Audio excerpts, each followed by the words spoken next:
మీ మోకాల నొప్పులకు ఎటువంటి సర్జరీ లేకుండా ఎపియాన్ పెయిన్ క్లినిక్ అందిస్తున్న అత్యాధునిక చికిత్స. బెంగళూరు విజయవాడ, కూడా, వైజాగ్, కాకినాడ, రాజమండ్రి, విశాఖపట్నం, బెంగళూరు కూడా ప్లాన్ చేస్తాం. అన్ని ఎట్ ఏ టైమా అండి? లేదు కదా, 6 months. ఒక 6 One by months, one, one by one. 2-3 months gap లో. మరి దీనికి చాలా హ్యూజ్ ఇన్వెస్ట్మెంట్ అవుతుందేమో కదా. చెప్తున్నాం కదా, ఫైనాన్షియల్ గా నాకున్న సోర్సెస్ అన్ని కూడా అమ్మేశాను. ఇంకా సో దాంతో స్టార్ట్ చేస్తున్నాను. క్లోజ్ చేసి అమౌంట్స్ రెడీ చేసి అక్యుములేట్ చేసి ఇందులో పెట్టాలి. మీరు ఇద్దరులో ఫైనాన్షియల్ మామూలుగానే ఆవిడ స్ట్రాంగ్, ఫైనాన్షియల్ గా ఎవరు స్ట్రాంగ్? ముందు ఎవరు, ఇప్పుడు ఎవరు?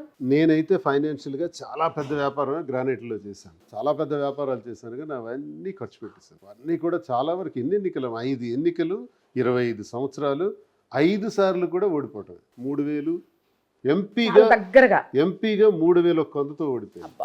ఎమ్మెల్యేగా 2014 అది 2019. 2014లో 3,500తో ఎమ్మెల్యేగా ఓడిపోయింది. ఇది మార్జిన్ అసలు. Less margin. ఇంకా కబడ్డీలో పల్లి ముట్టి మళ్ళీ పడిపోయేటట్టు అయిపోతుంది. అసలు ఒకనొక స్టేజ్ లో ఫైనాన్షియల్ గా ఏ విధంగా అయినా సరే బిజినెస్ లో టాప్ స్ట్రాంగ్ దువ్వాడ శ్రీనివాస్ గారే. కానీ అతన్ని ఫైనాన్షియల్ గా జీరో చేసింది టీడీపీ ప్రభుత్వం. లేదంటే అతనికి మించిన ఫైనాన్షియల్ స్టేటస్ ఎవరికి లేదు. అన్ని కోట్లలో సంపాదించారు. ఎంతో మంది ఇతని చేతులతో లైఫ్ సెటిల్ అయిన వాళ్ళు ఉన్నారు. ఫైనాన్షియల్ గా చాలా మంది లైఫ్ సెటిల్ చేశారు. చాలా మంది వాళ్ళ ఇంట్లో ఉన్న ప్రతి వస్తువు కూడా దువ్వాడ శ్రీనివాస్ ఇచ్చిన విధంగానే ఉన్న వాళ్ళు చాలా మంది ఉన్నారు. ఇప్పటికీ టీడీపీలో కూడా ఉన్నారు అతన్ని ఫైనాన్షియల్ గా లబ్ధి పొందిన వాళ్ళు.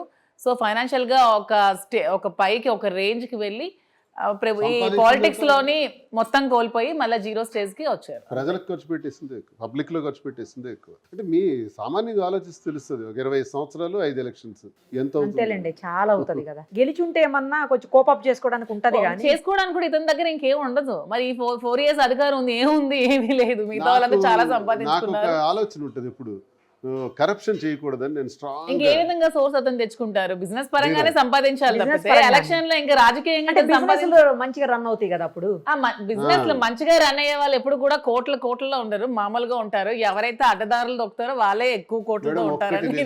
ఆకుండా రన్ అవుతాయి కదా, అప్పుడు ఇన్కమ్ ఉంటది కదా. మేడం ఒకటి నిజం, అక్రమార్జన చెయ్యందే డబ్బులు రావు. నిజాయితీగా సంపాదించిన ఎవ్వడు కూడా కోట్లు, వేల కోట్లు, 100 కోట్లు సంపాదించలేడు.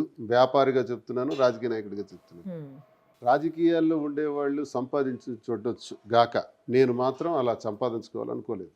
నిజాయితీగా ఉందాం, నిబద్ధతతో ఉందాం, ఎక్కడా కూడా మనం లంచం తీసుకోకూడదు అన్న కాన్సెప్ట్ పెట్టుకున్నాను. కాబట్టి నా జీవితం ఇలా ఉంది. 5 ఏళ్ళు అధికారంలో ఉండేటప్పుడు ఎంతైనా వేసేయచ్చు. నాకు అలవాట్లేదు, ఆ పని నేను చేయను. రేపు అధికారంలోకి వచ్చి నా పని చేయను. రాజకీయంగా నేను సంపాదించడం అనేది అసాధ్యం. వ్యాపారంగా సంపాదిస్తాను అంతే తప్ప రాజకీయంగా నేను చేయను. అది నా మోటో, నా డెసిషన్.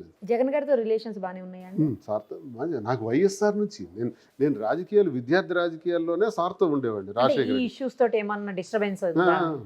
చాలా మంది నా శత్రువర్గాలు, మా పార్టీలో ఉండే శత్రువర్గాలు అందరూ కూడా దువ్వాడ శ్రీనివాస్ సస్పెండ్ చేయండి అన్నారు. అది ఆ టైంలో అన్నారు అందరూ, సస్పెండ్ చేయమని. అవును, నా ప్రత్యర్థులు with in the party, out of the party పక్కన పెట్టండి, సొంత పార్టీలో నన్ను లేపేయాలని చూసారు. ఇదే ఛాన్స్. ఎందుకంటే డిస్ట్రిక్ట్ లో వాయిస్ ఉన్నతను, సీనియర్, తెలివితేటలు అన్ని ఉన్న నాయకుడు ఎవరంటే దువ్వాడ శ్రీనివాస్. సో దువ్వాడ శ్రీనివాస్ ఎక్కడ షైన్ అయితే మిగతా వాళ్ళు ఎక్కడ వెనక్కి పడిపోతారని ఎప్పుడు దువ్వాడ శ్రీనివాస్ గారిని తొక్కాలనే చూస్తారు. సో అతను ఎప్పుడు ఇండిపెండెంట్ గా ఉన్న వ్యక్తే. అతనికి జగన్మోహన్ రెడ్డికే తప్ప మిగతా ఎవరికి సంబంధాలు ఉండవు. ఓటమికి కూడా కారణం ఒకటి ఇంటి నుంచి అయితే, 2 సొంత పార్టీలోనే ప్రాబ్లమ్స్. ఎందుకంటే 2019లో 3000 ఓట్స్ తో ఓడిపోయారు కదా. కౌంటింగ్ అప్పుడు ఇతను ఒక్కలే ఉండిపోయారు, అందరూ గెలిచేశారు, అందరూ వెళ్ళిపోయారు. అట్లీస్ట్ అందరూ ఉండి సపోర్ట్ చేసి ఉంటే, ఫైట్ చేసి ఉంటే ఆ టైంలో శ్రీనివాస్ గారు ఖచ్చితంగా గెలుస్తారు. 7,800 పోస్టల్ బ్యాలెట్లు కౌంట్ చేయకుండా ఇన్వాలిడ్ లో పెట్టేస్తారు. లేదంటే అప్పుడు అతను ఎంపీగా గెలవాల్సిన వ్యక్తి. 3,100తో పోయింది. ఇవన్నీ ఎదుర్కొంటూ నేను ఉంటున్నాను. నాకు నిలబెట్టింది, నాకు ఈ స్థాయిని ఇచ్చింది, నాకు ఈ గౌరవాన్ని ఇచ్చింది జగన్మోహన్. ఇన్నున్న ఎందుకు ఈ పార్టీలో ఉంటున్నారంటే అతనికి జగన్మోహన్ రెడ్డి అంటే ప్రాణం కాబట్టి, దైవ సమానులు కాబట్టి.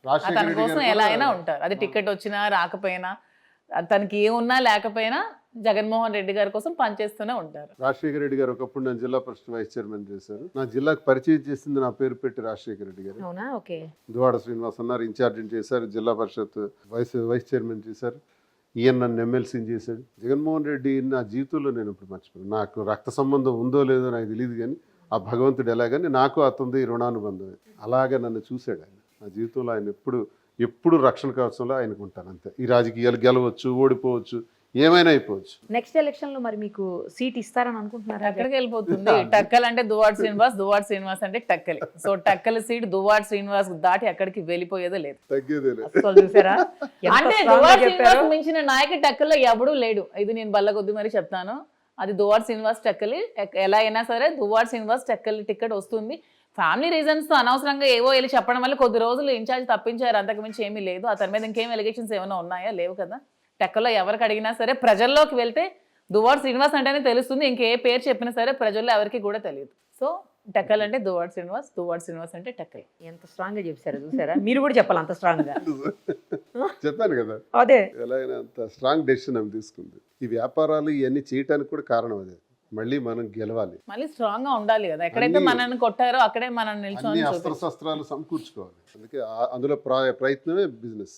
మీ కొత్త బిజినెస్, కొత్త జీవితం, హైదరాబాద్కు వచ్చిన ఈ కొత్త పరిస్థితులు అన్నీ కూడా మీకు సక్సెస్ని ఇవ్వాలని చెప్పేసి మనస్ఫూర్తిగా విష్ చేస్తూ థ్యాంక్ యూ సో మచ్. నేను కూడా మీ ఛానల్ ద్వారా, సుమన్ టీవీ ద్వారా నిరుపమ గారికి, ప్రజలందరికీ కూడా తెలియజేస్తున్నాం ఏం చేయబోతున్నాం అన్నది, ఏం చేసాం అన్నది. ఇంత క్రిస్టల్ క్లియర్గా మాకు ఇంటర్వ్యూ చేసి ఇన్ని వాస్తవాలను జనానికి తెలియజేస్తున్నటువంటి మీకు, మా వ్యాపారాన్ని కూడా మీ నోటి ద్వారానే ప్రజలకు అందజేసినటువంటి మీకు నమస్కారం. సుమన్ టీవీలో మీ పర్సనల్ అండ్ బిజినెస్ ప్రమోషన్స్ కోసం కింది నెంబర్కి కాంటాక్ట్ చేయండి.